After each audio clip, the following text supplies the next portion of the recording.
Voina chuan guitar lesson thar kan zir ho lenga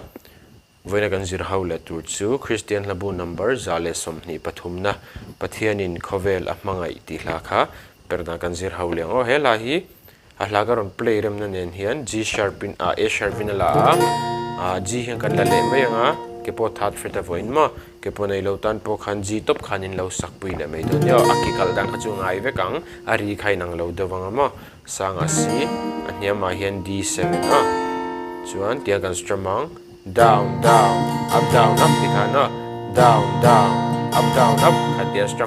strum chule ve kha ni man rem ruatua rem lal na na amin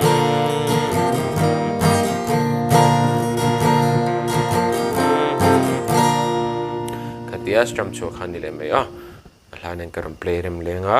ulugda vinilo ngai thale don nya Pathianin